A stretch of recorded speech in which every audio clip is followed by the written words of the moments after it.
ഹജ്ജ് വിമാനങ്ങൾ ഏകദേശമൊക്കെ മക്കയിൽ എത്തിച്ചേർന്നിരിക്കുകയാണ്.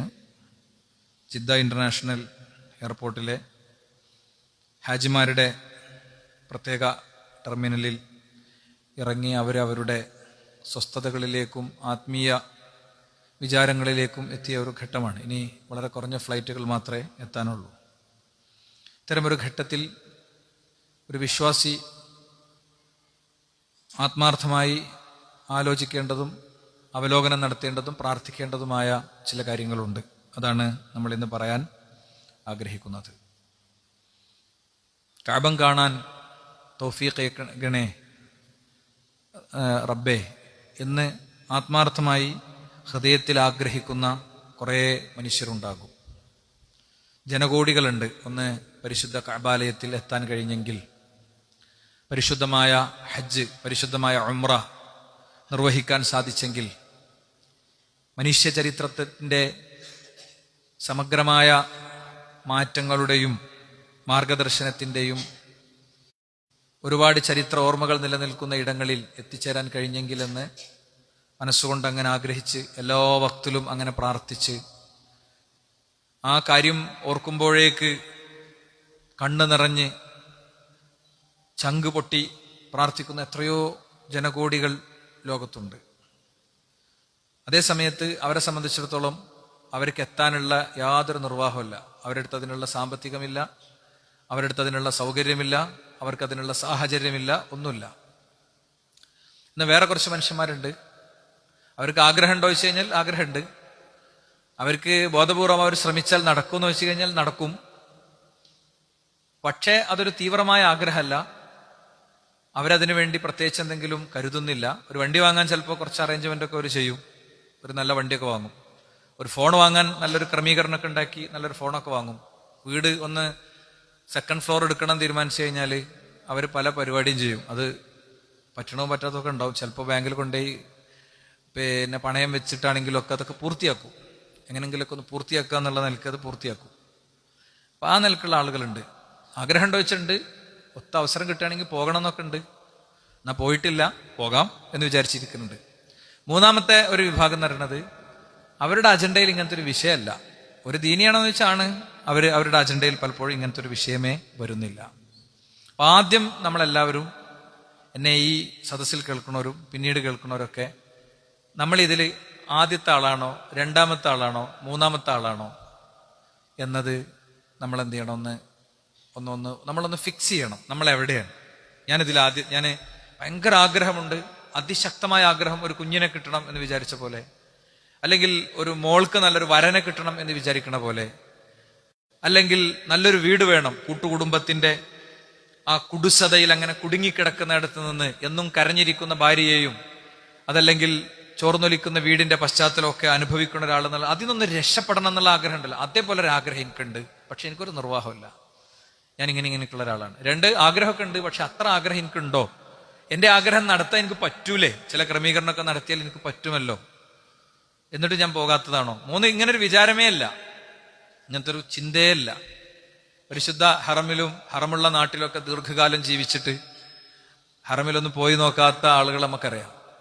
ഇതേപോലത്തെ ഒരു വെള്ളിയാഴ്ച, ഹജ്ജിന്റെ മുമ്പുള്ള ഒരു വെള്ളിയാഴ്ച, ഹറമും മക്കയും അതിന്റെ മാഹാത്മ്യങ്ങളും ഒക്കെ ഖുത്ബയിൽ പറഞ്ഞപ്പോൾ, ദീർഘകാലം പ്രവാസം വരിച്ചൊരു മനുഷ്യൻ, അയാൾ വന്ന് വളരെ സങ്കടത്തോടു കൂടെ ഇതൊന്നും ആ കാലത്ത് എനിക്ക് ബോധ്യപ്പെട്ടില്ലല്ലോ എന്ന് പറഞ്ഞത് ഈ ഒരു സന്ദർഭത്തിൽ ഞാൻ ഓർക്കുകയാണ്. അപ്പൊ അങ്ങനെയുള്ള ആളുകളൊക്കെ ഉണ്ട്. നമ്മൾ ഇതിൽ ഏത് കാറ്റഗറിയിൽ പെടുന്നു എന്നത് നമുക്കൊന്ന് ഓരോരുത്തർക്കൊന്ന് അനലൈസ് ചെയ്യാൻ യഥാർത്ഥത്തിൽ പറ്റണം.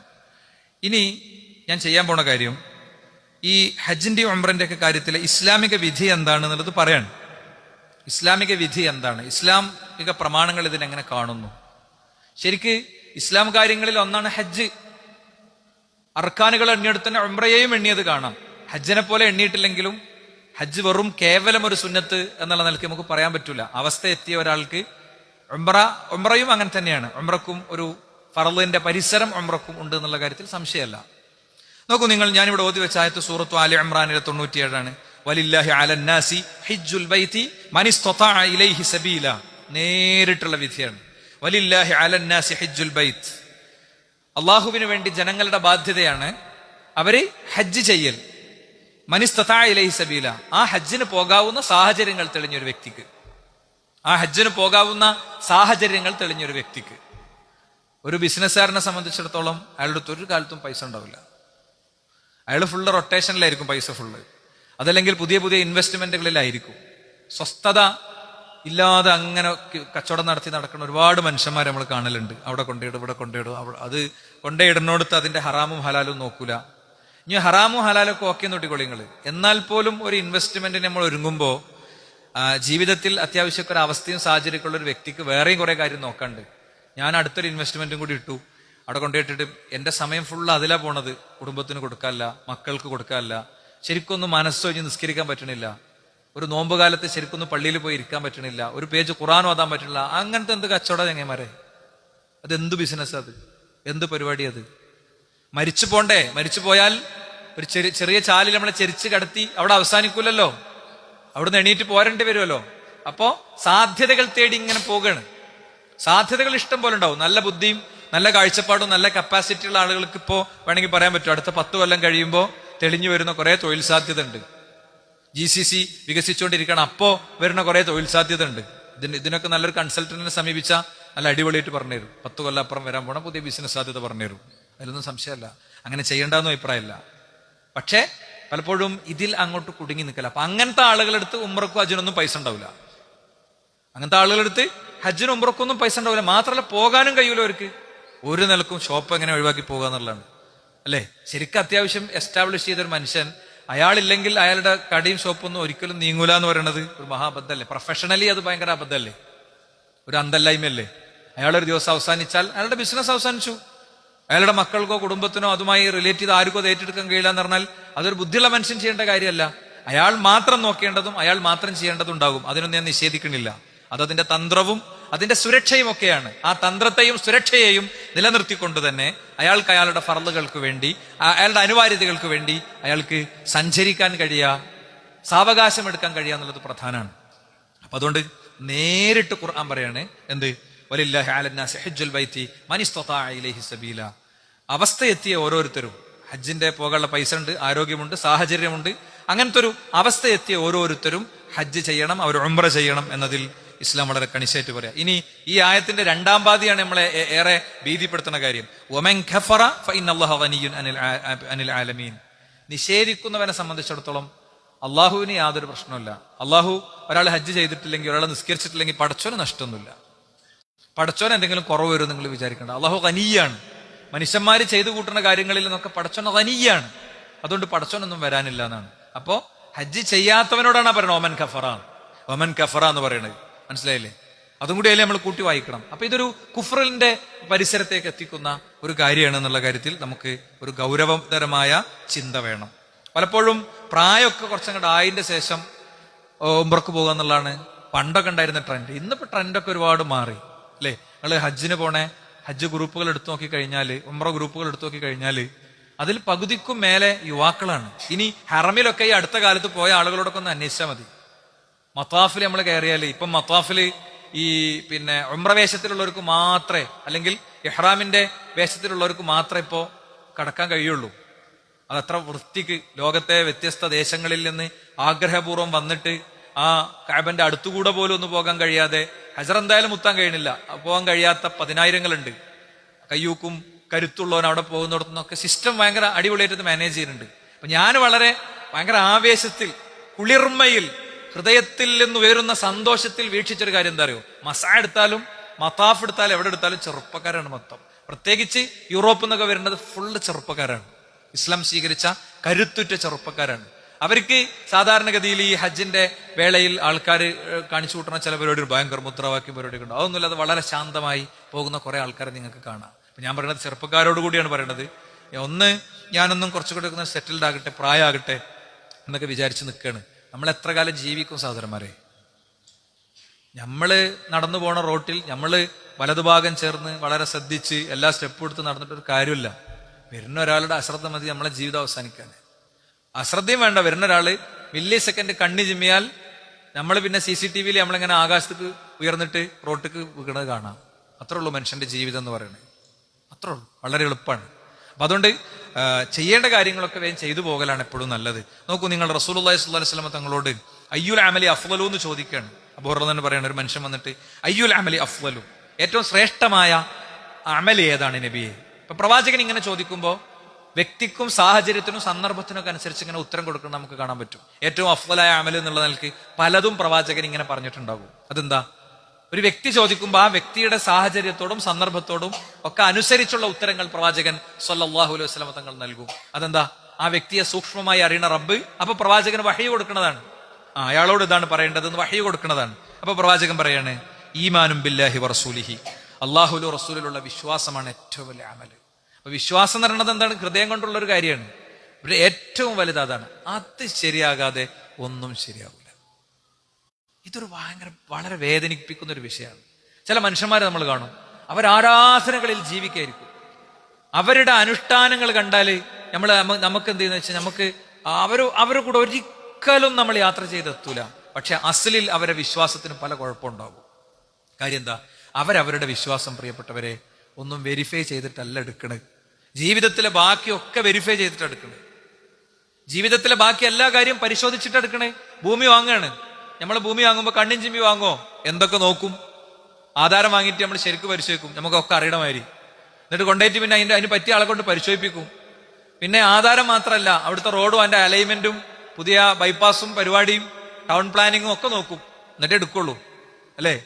ഭൂമി വാങ്ങുമ്പോൾ ഒരു കിലോ മീൻ വാങ്ങുമ്പോഴും ഇങ്ങനെയൊക്കെ തന്നെയാണ്. വളരെ നോക്കും, തിരിച്ചു മറിച്ചൊക്കെ നോക്കിയിട്ടാ വാങ്ങുക. അപ്പുറത്തെ കടയിൽ ചോദിക്കും, ഇപ്പുറത്തെ കടയിൽ ചോദിക്കും, കോഴിപ്പീടിയ കൊളപ്പറമ്പിൽ എത്ര വില നോക്കും, വെട്ടത്ര എത്ര വില നോക്കും, ഒക്കെ നോക്കിയിട്ട് എടുക്കുക.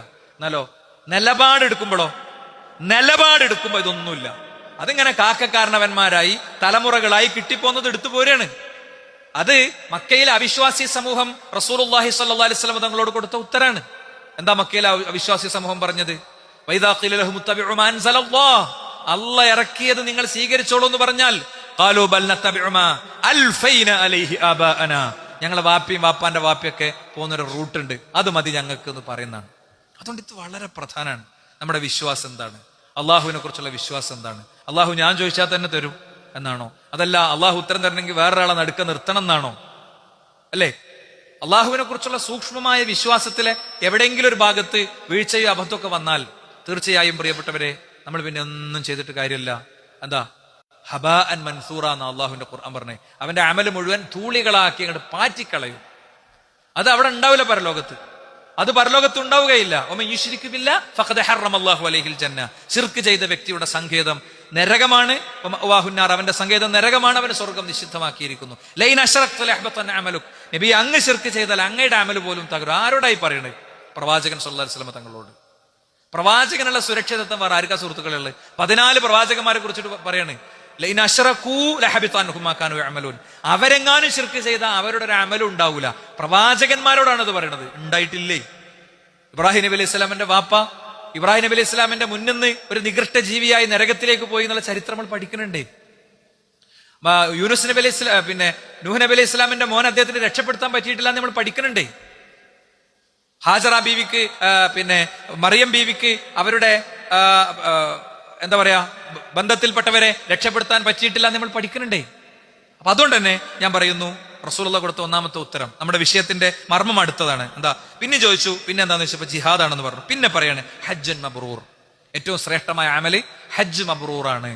എന്താ? പുണ്യകരമായ സ്വീകരിക്കപ്പെടുന്ന ഹജ്ജാണ് എന്ന് റസൂലുള്ളാഹി സ്വല്ലല്ലാഹു അലൈഹി വസല്ലം തങ്ങൾ പഠിപ്പിക്കുകയാണ്. ഒരു ഹജ്ജ് ചെയ്യുന്ന ആൾക്ക്, ഉംറ ചെയ്യുന്ന ആൾക്കൊക്കെ കിട്ടുന്ന പുണ്യം എന്താ പറയാ? മൻ ഹജ്ജ ഫലം യർഫത്ത് വലം യഫ്സുഖ് റജഅ മിൻ ദുനൂബിഹി കയൗമി വലദതുഹു ഉമ്മുഹു. ഒരു വ്യക്തി ഹജ്ജ് ചെയ്തു, അവനെ ലൈംഗികമായ യാതൊരു ചിന്തയും ആ സന്ദർഭത്തിൽ അവന്റെ മനസ്സിൽ വന്നില്ല. വൃത്തികെട്ട ലൈംഗിക ചിന്തകളൊന്നും വന്നില്ല. മാത്രമല്ല ഒന്നുകൂടി, എന്താ? അവൻ വേണ്ടാത്ത ഫിസ്കുകളൊന്നും ചെയ്തില്ല, തോന്നിയാസങ്ങളൊന്നും ചെയ്തില്ല.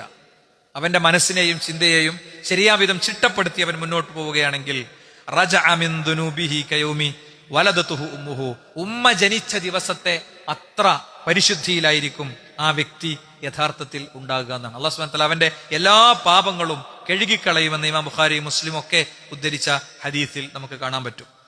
അതുകൊണ്ട് തന്നെ മനുഷ്യന്മാർ ഇങ്ങനെ ആഗ്രഹിക്കുന്നത് അതുകൊണ്ടാണ്. ഈ ഹജ്ജിന്റെ ഉംറന്റെ ഒക്കെ ഫളലുകൾ പഠിക്കുമ്പോൾ സ്വാഭാവികമായിട്ടും ആഗ്രഹിക്കാണ്. ഈ കഴിഞ്ഞ മണിക്കൂറുകളിൽ വളരെ വൈറലായ ഒരു ദൃശ്യം ഉണ്ടായിരുന്നു.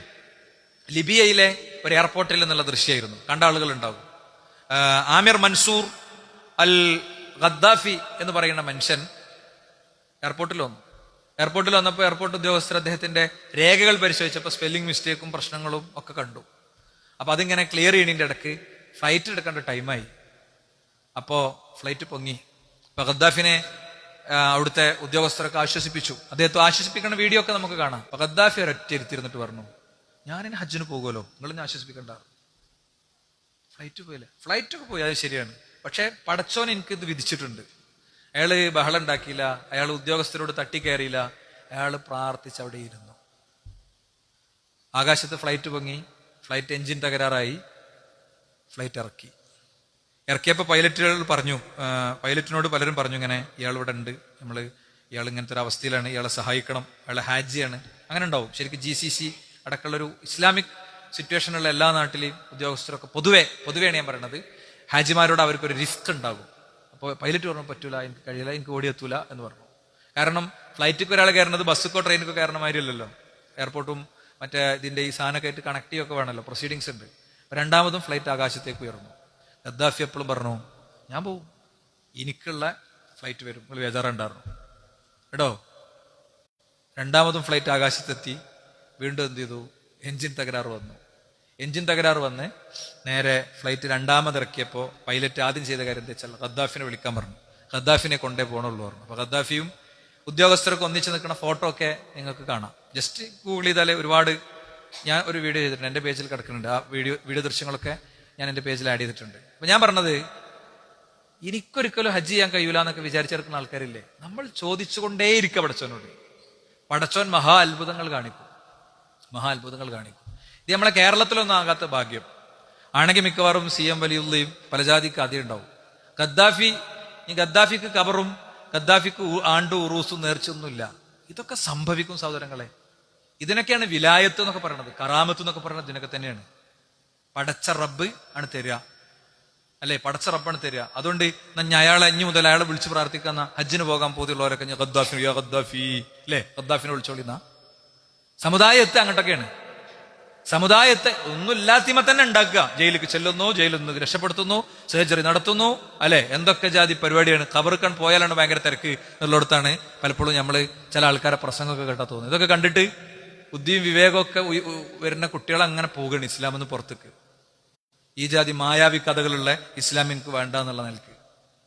അപ്പോ നമുക്കിതിന്ന് ഒരുപാട് പാഠങ്ങളുണ്ട്. ഉള്ളിൽ ആത്മാർത്ഥമായി ഹജ്ജ് ആഗ്രഹിക്കുന്ന, ഉംറ ആഗ്രഹിക്കുന്ന മനുഷ്യർ പ്രാർത്ഥിച്ചുകൊണ്ടേയിരിക്കുക.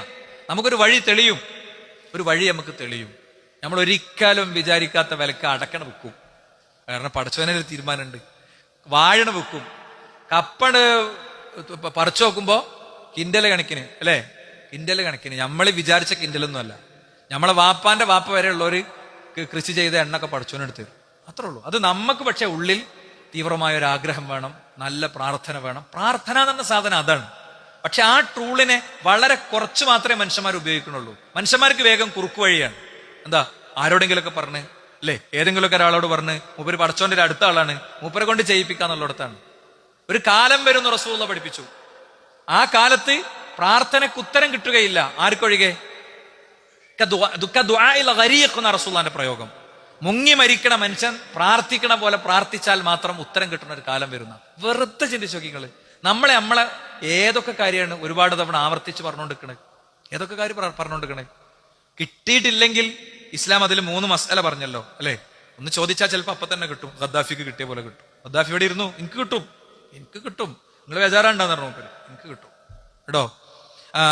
ഒരു അറബ് സുഹൃത്ത് അതിന്റെ വളരെ വിശദാംശങ്ങൾ ടെക്സ്റ്റ് ചെയ്തത് കണ്ടു. ഞാൻ അദ്ദേഹത്തിന്റെ FB ടെക്സ്റ്റ് ചെയ്തത് കണ്ടു.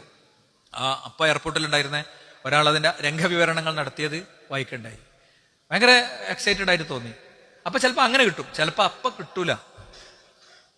അപ്പൊ അതിന് പകരം എന്ത് ചെയ്യും? പടച്ചോൻ വേറെ എന്തെങ്കിലുമൊക്കെ തോഫിക്ക് തരും. ആ ഹജ്ജാണ് മുടങ്ങി, അപ്പൊ പടച്ചോൻ വേറെ കുറെ അനുഗ്രഹങ്ങളാണ് തരും. മഹാരോഗത്തുനിന്ന് ചിലപ്പോൾ രക്ഷിക്കും, വലിയൊരു അപകടത്തിൽ നിന്ന് കഴിച്ചിലാക്കും. എന്തേ? പടച്ചോനെ എനിക്ക് ഹജ്ജിന് പോകണേ എന്നുള്ള പ്രാർത്ഥന നടന്നിട്ടില്ല, പക്ഷെ അതിന് പകരം പടച്ചോൻ തരും. ഇനി ചിലപ്പോൾ അതും ഉണ്ടായിട്ടുണ്ടാവില്ല. അപ്പൊ എന്ത് ചെയ്യും? പരലോകത്തതൊരു കനം തോന്നുന്ന ഒരു അമലായി റബ്ബ് സുബ്ഹാനഹു വ തആല മാറ്റി കൊടുക്കും എന്നാണ്. അതുകൊണ്ട് നമ്മൾ ഇത്തരം കാര്യങ്ങളെ ആ അർത്ഥത്തിൽ തന്നെ മനസ്സിലാക്കണം എന്നാണ് ഓർമ്മിപ്പിക്കാനുള്ളത്. ഇത് നോക്കൂ, നിങ്ങൾ അബൂ ഹുറൈറ റളിയല്ലാഹു അൻഹു പറയാണ്, ഇന്നല്ലാഹു യുബാഹി ബി അഹ്ലി അറഫാത്ത്. അല്ലാഹു സുബ്ഹാനഹു വ തആല അറഫയിലെ മനുഷ്യരെ കണ്ടിങ്ങനെ അഭിമാനിക്കും, അഭിമാനം പറയും. ആരോട്? അഹ്ലസ്സമായി, ആകാശത്തെ മലക്കുകളോട്. എന്താ പറയാ? അവരെങ്ങനെ ഉയർത്തി പറയും. എന്താണ്? ഫയഖൂലു ഉൻദുറു ഇലാ അബ്ദി, നിങ്ങൾ എന്റെ അടിമയിലേക്ക് നോക്കൂ. എന്റെ അടിമകളിലേക്ക് നോക്കുന്നല്ല, ഓരോ അടിമയെയും കുറിച്ച് പഠിച്ചോൻ പറയാണ്. ജാഉനി ശുഗ്സൻ ഗുബ്റ, അവര് മുടിയാകെ ജടകുത്തി ശരീരത്തിലാകെ പൊടി പിടിച്ച് വിയർന്ന് അവശരായി വന്നിരിക്കുകയാണ്. രാജാവും പ്രജയുമൊക്കെ ദേശഭാഷ വർണ്ണവർഗ ലിംഗ വൈജാത്യങ്ങളില്ലാതെ തൂവെള്ളത്തുടിയിൽ ലബൈക് അല്ലാഹുമ്മ ലബൈക് ലബൈക ലാ ശരീക ലക ലബൈക്, പടച്ചോനെ നിനക്ക് പങ്കാളികളില്ല, ഇന്നൽ ഹംദ വന്നിഅമത ലക് വൽ മുൽക് ലാ ശരീക ലക് എന്ന തൽബിയത്തിന്റെ വാചകങ്ങൾ ഉച്ചരിച്ചുകൊണ്ടും പ്രാർത്ഥിച്ചുകൊണ്ടും അവര് എന്റെ അടുത്തേക്ക് വന്നിരിക്കുകയാണെന്ന് അങ്ങനെ അറഫയിൽ ഒരുമിച്ച് കൂടിയ ജനകോടികളെ ചൂണ്ടിക്കാണിച്ചുകൊണ്ട് പറയുന്നതാണ്. അതുകൊണ്ട് ഈ അറഫയൊക്കെ നമുക്കൊരു വിഷയമാകണം. പ്രാവശ്യം വ്യാഴാഴ്ചയായിരിക്കും അറഫ. ഇൻഷാ അല്ലാഹ് രാവിലെ 6 മുതൽ രാത്രി നീളുന്ന രീതിയിൽ പീസ് റേഡിയോ അറഫ ലൈവ് സംപ്രേഷണം എല്ലാ വർഷവും ചെയ്യാറുണ്ട്. ആയിരങ്ങൾ കാണാറുണ്ട്. നമുക്കും അറഫ പ്രഭാഷണം അടക്കമുള്ളതൊക്കെ കാണാനും കേൾക്കാനുള്ള സൗകര്യം ഒരുക്കിയിട്ടുണ്ടെന്ന് കൂടി സാന്ദർഭികമായിട്ട് ഞാൻ പറയാണ്. ഇനി എനിക്ക് ഇങ്ങനത്തെ ഒരു ഹജ്ജിന്റെയും മറ്റു കാര്യങ്ങളുടെ ഒക്കെ ഒരു സാഹചര്യം ഉണ്ടോ എന്ന് സംശയവും ഒക്കെ ഉള്ള ആളുകൾക്ക് വേണ്ടിയിട്ട് റസൂലുള്ളാഹി സ്വല്ലല്ലാഹു അലൈഹി വസല്ലം തങ്ങളിൽ നിന്ന് ഉദ്ധരിക്കപ്പെട്ട ഒരു ഹദീസ്, അബൂ ഉമാമ പറയാണ്, മല്ലം തഹ്ബസുഹു ഹാജത്തുൻ ലാഹിറ, ഒരു വ്യക്തിയെ വളരെ പ്രത്യക്ഷമായ ഒരു കാരണം തടഞ്ഞിട്ടില്ലെങ്കിൽ, ഒരു വളരെ ഗൗരവമുള്ള ഒരു തടസ്സം അവനില്ലെങ്കിൽ, ഔ മറദുൻ ഹാബിസ്, അല്ലെങ്കിൽ അവനെ തടയുന്ന ഒരു രോഗമില്ലെങ്കിൽ, ഔ സുൽത്താനുൻ ജായിർ, അല്ലെങ്കിൽ ധിക്കാരിയായ ഒരു രാജാവില്ലെങ്കിൽ, ഹജ്ജിന് പോയാ പിടിച്ചു കൂട്ടിലിടും, അല്ലെങ്കിൽ ഹജ്ജിന് പോകാൻ അവസരം ഒരുക്കണില്ല, അല്ലെങ്കിൽ ഫ്ലൈറ്റിന്റെ ടിക്കറ്റ് കുത്തനെ കൂട്ടി ബുദ്ധിമുട്ടാക്കുകയാണ്, ഇങ്ങനെയൊക്കെ ചെയ്യണ ഒരു ഭരണാധികാരി ഇല്ലെങ്കിൽ, വലം യഹുജ്ജ, ഇങ്ങനത്തെ ഒരു സാഹചര്യം അയക്കില്ല, അയാൾക്ക് വലിയ തടസ്സങ്ങളൊന്നുമില്ല, അയാൾ പലയിടത്തും മണാലിക്കും പലയിടത്തും ടൂറും ഉണ്ട്, അയാള് ഇന്റർനാഷണൽ ടൂർ പാക്കേജിന്റെ ഭാഗമാണുണ്ട്, അയാൾക്ക് വേറെ തടസ്സമൊന്നുമില്ല, പ്രായമായി രോഗിയായ മാതാപിതാക്കൾ പെരിയിലില്ല, അല്ലെങ്കിൽ മഹാകടങ്ങളില്ല, ഇങ്ങനത്തെ പ്രശ്നങ്ങളൊന്നും ഇല്ലാത്ത ഒരാള്, അല്ലെങ്കിൽ മറദുൽ ഹാബിസ്, അയാൾക്ക് യാത്ര ചെയ്യാൻ പറ്റാത്ത ഒരു രോഗമല്ല, അത് സുൽത്താനുൻ ജായിർ, അല്ലെങ്കിൽ സ്വേച്ഛാധികാരിയായ മുസ്ലിങ്ങളെ വേട്ടയാടിക്കൊണ്ടിരിക്കുന്ന, കണ്ടെടുത്ത് വെച്ച് ദ്രോഹിച്ചു കൊന്നുകൊണ്ടിരിക്കുന്ന ഒരു ഭരണാധികാരിയില്ല, അങ്ങനത്തെ ഒരു വ്യക്തി വലം യഹുജ്ജ, അയാൾ ഹജ്ജ് ചെയ്തിട്ടില്ലെങ്കിൽ, ഫൽ യമുത് ഇൻഷാ അല്ലാഹ് യഹൂദിയൻ ഔ ഇൻഷാ നസ്റാനിയൻ, അയാൾ യഹൂദിയോ നസ്റാനിയായിട്ടായിരിക്കും മരിക്കുക, പേര് മുസ്ലിം ആയിരിക്കും, കർമ്മങ്ങളൊക്കെ മുസ്ലിങ്ങളുടെ കർമ്മങ്ങളായിരിക്കും ചെയ്തിട്ടുണ്ടാകുക, പക്ഷേ അയാളെ സംബന്ധിച്ചിടത്തോളം അയാളുടെ മരണത്തിന്റെ അവസ്ഥ ഈ ഒരു രീതിയിലായിരിക്കും എന്ന് നബി കരീം സ്വല്ലല്ലാഹു അലൈഹി വസല്ലം തങ്ങൾ പഠിപ്പിക്കുകയാണ്. ഇത് ഗൗരവപൂർവ്വം ഉമർ ഇബ്നു ഖത്താബ് റളിയല്ലാഹു അൻഹു ഇത് ഇങ്ങനെ തന്നെ ഓർമ്മപ്പെടുത്തിയിട്ടുണ്ട്. മൻ അത്വാഖൽ ഹജ്ജ, ഒരാൾക്ക് ഹജ്ജിന്റെ അവസ്ഥയുണ്ട്, അതിന് കഴിയും, പോകാൻ പറ്റും, ഫലം യഹുജ്ജ, പക്ഷെ അയാൾ ഹജ്ജിന് പോയില്ല, ഫസവാഉൻ അലൈഹി മാത യഹൂദിയൻ ഔ നസ്റാനിയ, അയാൾ യഹൂദിയോ നസ്രാനിയോ ഒക്കെ ആയിട്ട് മരിക്കണീന് തുല്യമാണത് എന്ന് അദ്ദേഹം വളരെ ഗൗരവപൂർവ്വം നമ്മളെ പഠിപ്പിക്കുകയാണ്. അപ്പോ ഇതിങ്ങനെ വയസ്സാവുമ്പോൾ പറ്റുന്നവർ ചെയ്യേണ്ട ഒരു സംഗതി എന്നുള്ള നിലക്കല്ല പഠിപ്പിച്ചിട്ടുള്ളത്. ഫത്തഖുല്ലാഹ ഇബാദല്ലാഹ്, പണ്ഡിതന്മാർ പറയാണ്, ഫത്തഖുല്ലാഹ ഇബാദല്ലാഹ്, അള്ളാഹുവിന്റെ അടിമകളെ നിങ്ങൾ സൂക്ഷിക്കണം. വഅദ്ദൂമ ഫറലല്ലാഹു അലൈക്കും മിനൽ ഹജ്ജ്, നിങ്ങൾക്ക് അള്ളാഹു നിർബന്ധമാക്കിയ ഹജ്ജ് നിങ്ങൾ നിർവഹിക്കണം. തഅബ്ബുദൻ ലില്ലാഹി വറിളൻ ബിഹുക്മിഹി വസംഅൻ വതഅൻ ലിഅംരിഹി ഇൻ കുൻതും മുഅ്മിനീൻ. വിഷയങ്ങളൊക്കെ ഉദ്ധരിച്ചിട്ട് മസ്ജിദുൽ ഹറാമിൽ നിന്നും മസ്ജിദുൽ അഖ്സയിൽ നിന്നും ഇതേപോലെയുള്ള ലോകത്തെ പ്രമുഖമായ പള്ളികളിൽ ഖുത്ബ നടത്തുന്ന ഖതീബുമാര് അവരുടെ പിന്നെ മുന്നിലിരിക്കുന്നവർ ആഹ്വാനം ചെയ്യുന്ന വാചകമാണ് ഞാൻ പറയുന്നത്. എന്താ? ഫറലല്ലാഹു അലൈക്കും മിനൽ ഹജ്ജി, നിങ്ങൾക്ക് അല്ലാഹു ഹജ്ജ് നിർബന്ധമാക്കിയിട്ടുണ്ട്. തഅബ്ബുദൻ ലില്ലാഹ്, അള്ളാഹുവിനുള്ള ആരാധന എന്ന നിലക്ക്, വറിളൻ ബിഹുക്മിഹി, അള്ളാഹുവിന്റെ ഹുക്മിനുള്ള തൃപ്തി എന്ന നിലക്ക്, വസംഅൻ വതഅൻ ലിഅംരിഹി, അള്ളാഹുവിന്റെ കൽപ്പനക്കുള്ള അനുസരണം എന്ന നിലക്ക്, ഇൻ കുൻതും മുഅ്മിനീൻ, നിങ്ങൾ വിശ്വാസികളാണെങ്കിൽ എന്നാണ്. അതുകൊണ്ട് നമ്മളൊക്കെ മനസ്സിലാക്കുക, എത്രയോ മനുഷ്യന്മാരുണ്ട്. ഞാൻ മുമ്പ് ഇവിടെ അനുസ്മരിച്ചൊരു കാര്യം ഞാൻ പറയാം. ഒരു പള്ളിയിൽ തുടർച്ചയായി ഖുത്ബക്ക് പോയിരുന്ന ഒരാള് ഇടയ്ക്കിടയ്ക്ക് ഖുത്ബ മിസ്സായപ്പോൾ അവിടുത്തെ ഒരു ശ്രോതാവ് വിളിച്ചിട്ട് അയാളോട് പറഞ്ഞു, നിങ്ങൾ എന്തൊക്കെയാണ് ഖുത്ബ മുടങ്ങാൻ പാടില്ല, ഖുത്ബ സ്ഥിരമായിട്ട് വരണം, നിങ്ങൾക്ക് എന്ത് തടസ്സം ഉണ്ടാവും. അതിന്റെ കാരണം ഈ പള്ളിയുടെ അപ്പുറത്തുള്ള ആ തെങ്ങും തോട്ടത്തില് സ്ഥിരമായിട്ട് ആടിനെ നോക്കിയിരുന്നൊരു താത്ത എല്ലാ ദിവസവും ഒരു ആട് നോക്കും. പിന്നെ വെള്ളിയാഴ്ച ഇങ്ങനെ പള്ളിന്റെ പരിസരത്ത് ആടി നോക്കി പുറത്തു നിന്ന് ഇങ്ങനെ കേട്ട് അവസാനം പള്ളിയിൽ വന്ന് ഖുത്ബ കേൾക്കൽ തുടങ്ങി. അങ്ങനെയൊക്കെ അങ്ങനെ റെഡിയായി ഒരു പൈസ സ്വരുക്കൂട്ടി ഉണ്ടാക്കി. അവര് നോക്കിയിരുന്ന ആടുകളെ വിറ്റ് അതുകൊണ്ട് ഉംറക്ക് പിന്നെ പോവുകയായിരുന്നു. അപ്പൊ കഴിഞ്ഞ ശനിയാഴ്ചയാണ് പോയത്. വെള്ളിയാഴ്ച നിങ്ങളെ കാണാൻ വേണ്ടി ഇവിടെ വന്നിരുന്നു. അവർക്ക് വലിയ സങ്കടം നിങ്ങളെ കാണാൻ പറ്റാത്തതിൽ. നിങ്ങൾ ആലോചിച്ചോക്കെ, ആളുകൾ ഇങ്ങനെയൊക്കെയാണ് ഉംറക്ക് പോണത്, ഇങ്ങനെയൊക്കെയാണ് ഹജ്ജിന് പോണത്, ഇങ്ങനെയൊക്കെയാണ് പോണത്. പക്ഷേ നമ്മളെ സംബന്ധിച്ചിടത്തോളം നമ്മൾക്ക് അത്തരം ഒരു അജണ്ട അത്ര തന്നെ ശക്തമായി ഉണ്ടോ എന്നത് നമ്മൾ ഓരോരുത്തരും എന്ത് ചെയ്യണം, ഓർക്കണം എന്നാണ് ഈ ഘട്ടത്തിൽ പറയാം. റസൂലുള്ളാഹി സ്വല്ലല്ലാഹു അലൈഹി വസല്ലം തങ്ങൾ നമ്മളെ ഓർമ്മിപ്പിച്ചൊരു ഹദീസിന് യഖൂലുല്ലാഹു തആല, അല്ലാഹു പറയണേ, അന ഇൻദ ളന്നി അബ്ദി ബി, ഞാൻ എൻ്റെ അടിമകൾ എന്നെ കുറിച്ച് എന്താണോ വിചാരിക്കുന്നത് ആ വിചാരിക്കണ പോലെ ഉണ്ടാകുക. എന്നെ പടച്ചോൻ സഹായിക്കും, എന്നെ പടച്ചോൻ കേൾക്കും, എന്നെ കുറിച്ച് റബ്ബ് മലക്കുകളോട് സംസാരിക്കും, എനിക്ക് സഹായം റബ്ബ് തരും, ഞാൻ കൊടുങ്ങൂല. ഇങ്ങനെയാണ് ഒരു അടിമ വിചാരിക്കണമെങ്കിൽ അങ്ങനെ ഉണ്ടാകുക. അല്ലെങ്കിലോ പടച്ചോൻ സഹായം എനിക്ക് കിട്ടുമല്ലോ കേട്ടോ, ഞാൻ പെടാനാണ് സാധ്യത, ഇങ്ങനെയാണ് വിചാരിക്കണമെങ്കിലോ അങ്ങനെ ഉണ്ടാകുക. ഗദ്ദാഫിക്ക് പടച്ചോൻ സഹായിക്കുന്നു 100% തോന്നി. മുബരോട് ഇരുന്നു, പാസ്പോർട്ടൊക്കെ പിടിച്ച് ടിക്കറ്റൊക്കെ എടുത്ത്, അല്ലേ? അപ്പൊ എന്ത് ചെയ്തു? പടച്ചോന് ഗദ്ദാഫിന്റെ കൂടെ നിന്നു. ഈ കഴിഞ്ഞ മണിക്കൂറുകളിൽ ലോകം നേരിട്ട് കണ്ടൊരു അനുഭവമാണിത്. ലോകം നേരിട്ട് സാക്ഷിയായ അനുഭവമാണ്. വാന മഅഹു ഇദാ ദക്കറനി, അവൻ എന്നെ അനുസ്മരിച്ചാൽ ഞാൻ അവന്റെ കൂടെ ഉണ്ടാവും. യാ റബ്ബി എന്ന് വിളിച്ച് അവൻ എന്നെ അനുസ്മരിക്കുകയാണ്, ദിക്റുകളിലൂടെ ജീവിക്കുകയാണ്. ഫൈൻ ദക്കറനി ഫീ നഫ്സിഹി ദക്കർതുഹു ഫീ നഫ്സി, അവൻ അവന്റെ ഉള്ളിൽ എന്നെ ഓർത്ത ഞാൻ അവനെ ഓർക്കും. അല്ലാഹ് എന്ന് ഞാൻ ഓർത്ത പടച്ചോൻ എന്നെ ഓർക്കും. കോടി അടിമകളിൽ നിന്ന് പടച്ച റബ്ബ് സ്വന്തം അടിമകളെ പ്രത്യേകം പരിഗണിക്കുന്ന രീതിയാണ് ഈ പറയുന്നത്. വൈൻ ദക്കറനി ഫീ മലഇൻ ദക്കർതുഹു ഫീ മലഇൻ ഖൈരിൻ മിൻഹും, ഒരു ടീമിൽ വെച്ചാണ് അവൻ എന്നെ കുറിച്ച് പറയണമെങ്കിൽ ഞാൻ അതിലേറെ വലിയ ടീമിൽ വെച്ച്, അതിലേറെ ഹൈറായ സംഘത്തിൽ വെച്ച് ഞാൻ അവനെ ഓർക്കും. വൈൻ തഖറബ ഇലയ്യ ബിശിബിരിൻ, എന്റെ അടുത്തേക്ക് ഒരു ചാൺ അടുത്താൽ തഖറബതു ഇലൈഹി ദിറാഅൻ, ഞാൻ ഒരു മുഴം അവന്റെ അടുത്തേക്ക് അടുക്കും. വൈൻ തഖറബ ഇലാ ദിറാഅൻ തഖറബതു ഇലൈഹി ബാഅൻ, എന്റെ അടുത്തേക്ക് അവരുടെ മുഴം എടുത്താൽ അതിലേറെ ഞാൻ അവന്റെ അടുത്തേക്ക് അടുക്കും. വൈൻ അതാനി യംശി, അവന്റെ അടുത്തേക്ക് നടന്നു വന്നാൽ അതൈതുഹു ഹർവല, അവന്റെ അടുത്തേക്ക് ഞാൻ ഓടി വരും. അപ്പോ പടച്ച റബ്ബുമായുള്ള നിരന്തരമായ ഒരു അടുപ്പവും ബന്ധവും ഒക്കെ എങ്ങനെ ഉണ്ടാകുക? അവന്റെ കൽപ്പനകൾ അനുഷ്ഠിക്കുന്നതിലൂടെ, അവന്റെ നിർദ്ദേശങ്ങൾ പാലിക്കുന്നതിലൂടെ. അപ്പം എന്ത് ചെയ്യും? പടച്ച റബ്ബിന്റെ സഹായം ഉണ്ടാകും. അപ്പൊ നമ്മുടെ കൈക്ക് അല്ലാഹു സുബ്ഹാനഹു വ തആല അത്ഭുതങ്ങൾ സൃഷ്ടിക്കുന്നുള്ള കാര്യത്തിൽ യാതൊരു സംശയവുമില്ല. പടച്ച റബ്ബ് അത്ഭുതങ്ങൾ സൃഷ്ടിക്കും നമുക്ക് വേണ്ടി. നമ്മൾ ഒരിക്കലും വിചാരിക്കാത്തൊരു തലത്ത് നിന്ന് അത്ഭുതങ്ങളെ അല്ലാഹു സുബ്ഹാനഹു വ തആല ഉണ്ടാക്കി തരുമെന്നത് നമുക്ക് കൃത്യമായി മനസ്സിലാക്കാൻ കഴിയണം. അല്ലാഹു അനുഗ്രഹിക്കുമാറാകട്ടെ. അൽഹംദുലില്ലാഹി വസ്സലാത്തു വസ്സലാമു അലാ റസൂലില്ലാഹി വഅലാ ആലിഹി വസ്ഹബിഹി അജ്മഈൻ. അമ്മാ ബഅദ്. സൃഷ്ടാവും സംരക്ഷകനുമായ റബ്ബിനെ ജീവിതത്തിന്റെ എല്ലാ മേഖലയിലും കാത്തു സൂക്ഷിക്കണേ എന്ന് ഒരിക്കൽ കൂടി ഉണർത്തുകയാണ്, ഉത്ബോധിപ്പിക്കുകയാണ്. പണ്ഡിതന്മാർ, മുൻഗാമികളൊക്കെ ഹജ്ജിനും ഉംറക്കൊക്കെ കൊടുത്തിരുന്ന പ്രാധാന്യം വളരെ വലുതാണ്. വളരെ വലുതാണ്. ഒരു മഹാപണ്ഡിതൻ അദ്ദേഹം പറയുന്നുണ്ട്,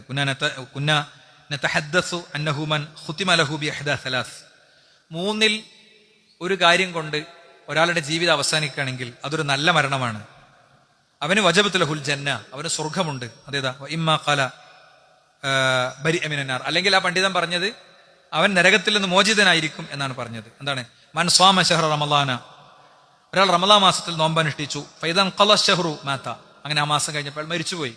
അയാൾക്ക് ജീവിതത്തിൽ അടിസ്ഥാനങ്ങളൊക്കെ ഉണ്ടായിരുന്നു, നല്ല രീതിയിൽ ജീവിച്ചിരുന്നു. അങ്ങനത്തെ ഒരാളാണെങ്കിൽ അയാൾക്ക് അല്ലാഹു സുബ്ഹാനഹു വ തആല സ്വർഗം കൊടുക്കും. ഒമൻ ഖറജ ഹാജ്ജൻ, ഒരാൾ ഹാജിയായിട്ട് പോയി. ഫൈദ ഖദിമ മിൻ ഹജ്ജതിഹി മാത, ഹജ്ജ് കഴിഞ്ഞ് നാട്ടിലെത്തി അയാൾ മരണപ്പെട്ടു, അയാൾക്ക് അല്ലാഹു സുബ്ഹാനഹു വ തആല സ്വർഗം കൊടുക്കും. ഒമൻ ഖറജ മുഅ്തമിറൻ, ഒരാൾ ഉംറക്ക് പോയി. ഫൈദ ഖദിമ മിൻ ഉംറതിഹി, അയാളുടെ ഉംറ കഴിഞ്ഞാൽ തിരിച്ചെത്തുമ്പോൾ അയാൾ മരിച്ചു, അയാൾക്ക് സ്വർഗമുണ്ട് എന്നാണ്. അതുകൊണ്ട് തന്നെ ജീവിതത്തിൽ പ്രായമാകും വരെ കുന്തു ഉആലിജുൽ ഹജ്ജ വഖദ് ലഉഫ്തു വകബർതു, ഞാൻ ശാരീരികമായി തളർന്നു, എനിക്ക് വാർദ്ധക്യം വന്നു, അതുവരെ ഞാൻ ഹജ്ജ് ചെയ്തിരുന്നു.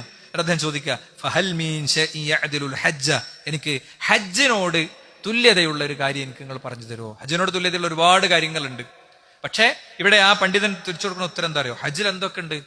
ഒരുപാട് കാര്യങ്ങളുണ്ട്. എണ്ണി പറയാണ്. ആ കാര്യങ്ങളൊക്കെ ഉണ്ട്. ഹജ്ജിന്റെ സ്ഥാനത്ത് ഹജ്ജ് വരുള്ളൂ. ഹജ്ജിന് തന്നെ പരിശ്രമിക്കാണ് വേണ്ടതെന്ന് പ്രായമായൊരു മനുഷ്യനോട് പോലും ഉണർത്തുന്നത് നമുക്ക് കാണാൻ കഴിയും. അതുകൊണ്ട് സഹോദരന്മാരെ, നമുക്കൊക്കെ ഹജ്ജിനുള്ള ആഗ്രഹം ഉണ്ടാവണം, അതിനുള്ള പരിശ്രമം ഉണ്ടാകണം. അത് അത്തരം പരിശ്രമങ്ങളും കാര്യങ്ങളും ചെയ്തുകൊണ്ടേയിരിക്കും. അല്ലാഹു സുബ്ഹാനഹു വ തആല അതിലേക്കുള്ള വഴി നമുക്ക് എളുപ്പമാക്കി തരും എന്നാണ് ഉറപ്പിക്കാനുള്ളത്. നമ്മൾക്ക് മനസ്സിലാക്കുന്നത് പോലെ ഇന്നലെയായിരുന്നു ദുൽഹിജ്ജ 1. ഇന്നലെയായിരുന്നു. ദുൽഹിജ്ജ 9 ഒരു പ്രത്യേക നോമ്പ് റസൂലുള്ളാഹി സ്വല്ലല്ലാഹു അലൈഹി വസല്ലം തങ്ങൾ പഠിപ്പിച്ചിട്ടുണ്ട്. അതിന് അറഫ നോമ്പ് എന്നാണ് അതിന് പറയാം. നമ്മൾ വിശദാംശങ്ങൾ കഴിഞ്ഞ ഖുത്ബയിൽ വിശദമായി തന്നെ പറഞ്ഞിട്ടുണ്ട്. ഉദ്ഹിയ്യത്തിന്റെ കാര്യങ്ങളുമായി നമ്മൾ മുന്നോട്ട് പോയിക്കൊണ്ടിരിക്കുകയാണ്. ഉദ്ഹിയ്യത്തിൽ കുറേ ആളുകൾ ഉദ്ഹിയ്യത്തിന്റെ ഭാഗമായിട്ടുണ്ട്.